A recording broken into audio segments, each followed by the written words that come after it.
You know, when I looked at the title of this hearing, American Energy Expansion, Improving Local Economies and Communities' Way of Life, I thought about all the time I spent in the state of Louisiana.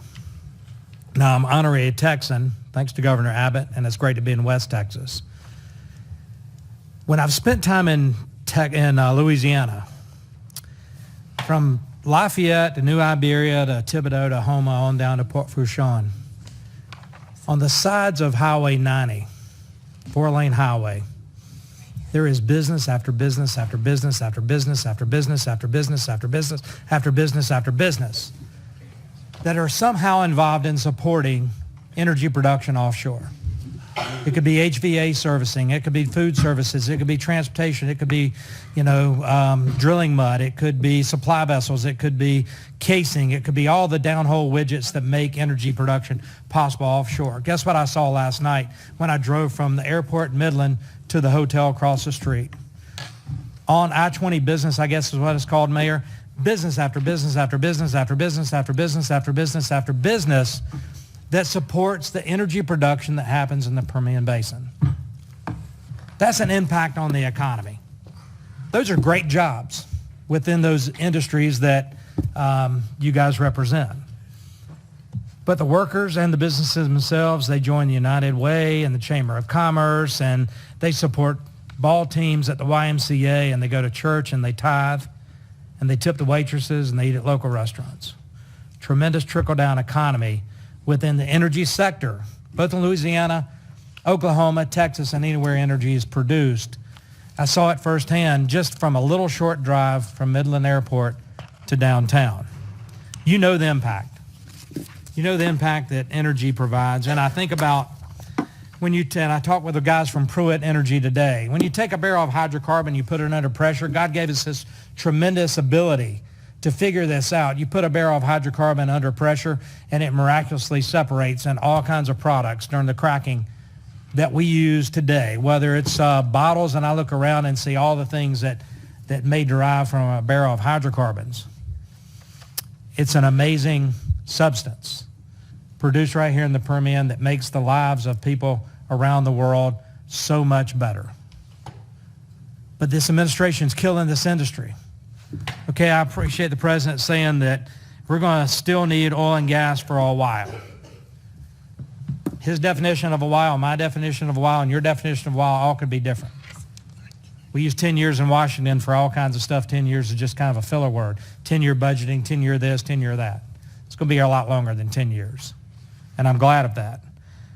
But we've got to support the industry and not kill it. So, Mr. Pruitt, you mentioned how regulatory uncertainty and the COVID price collapse, ESG movement have all constrained the capital available to the industry. Can you explain how the president promising to end oil and gas production in the U.S. impacts your ability to establish long-term investment that's needed? Yes, I'll give you an example. I mentioned we're owned by East and West Coast institutions through a private equity fund. And when our bank held a gun to our head and said, you need some additional equity or we won't extend your credit agreement, and if you don't put in the money, the alternative is you won't drill anymore, you're going to blow it down, and we'll own your cash flows. And it was a major bank.